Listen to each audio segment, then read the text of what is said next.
नमस्ते बच्चों। 12वीं की हिंदी कक्षा में आप सबका फिर से स्वागत है। हमारा आज का विषय है वसंत आया, कवि रघुवीर सहाय। वसंत आया कविता का पाठ करने से पहले, उनकी काव्य व्याख्या करने से पहले हम उनकी जो रचनाकार है, कवि है, उन पर थोड़ा सा प्रकाश डालते हैं। उनकी जो संक्षिप्त परिचय है वो मैं बताना चाहूँगी। रघुवीर सहाय आधुनिक युग के एक प्रमुख कवियों में से माना जाता है। उनका जन्म सन 1929 में लखनऊ उत्तर प्रदेश में हुआ। उन्होंने अंग्रेजी साहित्य में एमए की डिग्री हासिल की। पेशे से वो एक पत्रकार थे। अपना वो पत्रकार की झलक उनकी रचनाओं में मिलता है। उनके कुछ प्रमुख कृतियाँ हैं: सीढ़ियों पर धूप में, आत्महत्या के विरुद्ध, हंसो हंसो जल्दी हंसो। तो आइए संक्षिप्त में हम कविता का सार समझ लेते हैं। इस कविता में यानी कि वसंत आया कविता में कवि ने अपना दुख और खेद प्रकट किया है। अपना दुख प्रकट करते हुए कहता है कि आज यानी कि आधुनिक युग में मनुष्य और प्रकृति के बीच का जो नाता है वो टूट सा गया है। उसका रिश्ता जो है टूट गया है। प्रकृति का जो बदलाव होता है, परिवर्तन होता है कि कौन से महीने में, कौन सा ऋतु में प्रकृति दिखने में कैसा होता है, उसको अनुभव कैसे किया जा सकता है, वो क्या है हम अनुभव करने के बजाय क्या है किताबों में, कैलेंडरों में और क्या है कविताओं में पढ़ते हैं। इस प्रकार से कवि अपना दुख यहाँ प्रकट करता है। प्रकृति तो स्वाभाविक रूप से ही बदलता है कि कौन सा ऋतु में प्रकृति कैसा लगता है, दिखने में कैसा होता है, किंतु हमारा नज़र जो है उन पर नहीं पड़ता है। हम इतने व्यस्त रहते हैं, आज की दौड़भाग ज़िंदगी में मनुष्य इतने व्यस्त रहते हैं कि उनको पता ही नहीं है कि कौन से महीने में पत्ते झड़ते हैं, कौन से ऋतु में कोपले फूटते हैं, कौन सा महीना में बादल बरसता है। ठीक है, इन सब चीज़ों को हम अनुभव करने के बजाय किताबों, कैलेंडर और कविताओं में पढ़ते हैं। इस कारण से कवि दुख का प्रकट करता है।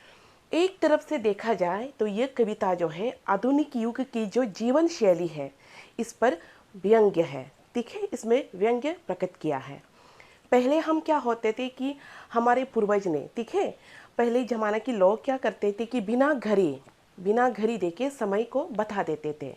बिना घड़ी देखे कह देते थे कि अब समय क्या है, सुबह है, दिन है, ना शाम है, शाम कब ढलने जा रहा है। ये सब क्या है पहले बिन घड़ी का, ठीक है, घड़ी के बिना लोग बता सकते थे, किंतु आज के लोग ये नहीं बता सकते हैं क्योंकि हम प्रकृति को अनुभव नहीं करते। प्रकृति से हम क्या है जो है दूरी बना रहे हैं, इसलिए हम ये सब चीज़ों को क्या है अंदाज़ा नहीं लगा सकते। पहले क्या है, पहले के लोग ये कह लेते थे कि अब ये महीना आ गया है, अब ये ऋतु आ गया है, किंतु आज हम बिना कैलेंडर के हमको पता ही नहीं होता है कि आज कौन सा दिन चल रहा है, कौन सा महीना चल रहा है।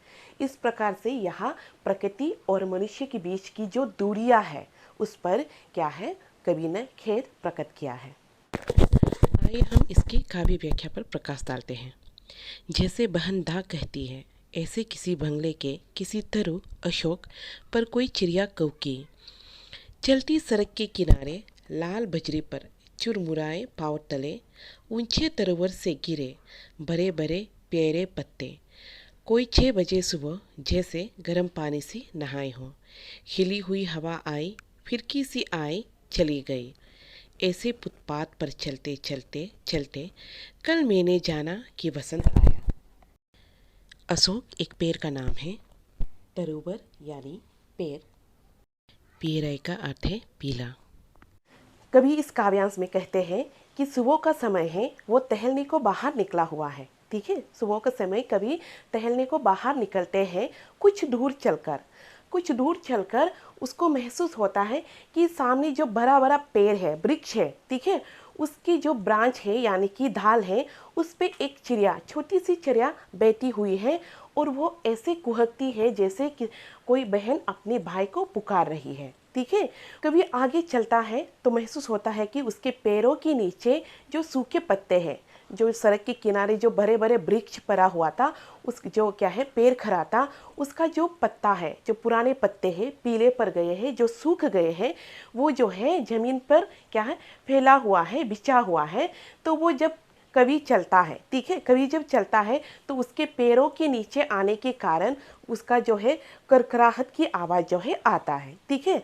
आगे कभी चलता है तो उसमें क्या है, ये जो हवाओं में जो बदलाव है उसको भी महसूस करता है कि वो आगे चलता है तो ऐसा लगता है कि जो आज अब तक, ठीक है, अब तक जो हवा जो है ठंडी थे वो अब क्या हो गया कि उसमें गुनगुना सा, थोड़ा सा क्या, हल्का सा गुनगुना सा गर्माहट जो है आ गया है। कभी को लगता है कि कोई 6 बजे कोई स्त्री गर्म पानी से नहाकर उसके सामने से गुजर गया है और उसका जो गर्मी हवा है, ठीक है, गर्म हवा है, वो उन पर पड़ा है, तो कभी को लगता है कि हवाओं में भी बदलाव आ गया है। ये सब देखकर कि पक्षियों का कुहकना, पेड़ से पत्ते का झरना और क्या है कि हवाओं में बदलाव आना, तब कवि को ध्यान में आता है कि हाँ क्या है, बसंत का आगमन हो गया है, यानी कि वसंत का मौसम आ गया है। वसंत का मौसम में पेड़ का जो पुराने पत्ते होते हैं वो झड़ते हैं ताकि उसमें नए पत्ते का आगमन हो। ये इस सब बदलाव को देखते हुए चिड़िया भी क्या है, जो पक्षी होते हैं, चिड़िया होते भी, वो भी खुशी से क्या है, कुहकने लगता है, ठीक है, कुहकने लगता है।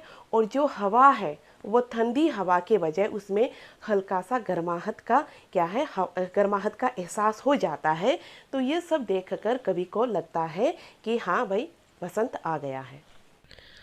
और यह कैलेंडर से मालूम था, अमुक दिन अमुक बार मदन महीने की होवेगी पंचमी। दफ्तर में छुट्टी थी, यह था प्रमाण। और कविताएं पढ़ते रहने से यह पता था कि दहर दहर दहकेंगे कहीं ढाक के जंगल। आम भोर आवेंगे रंग रस गंध से लदे फंदे दूर के विदेश के। वे नंदन वन होवेंगे यशस्वी।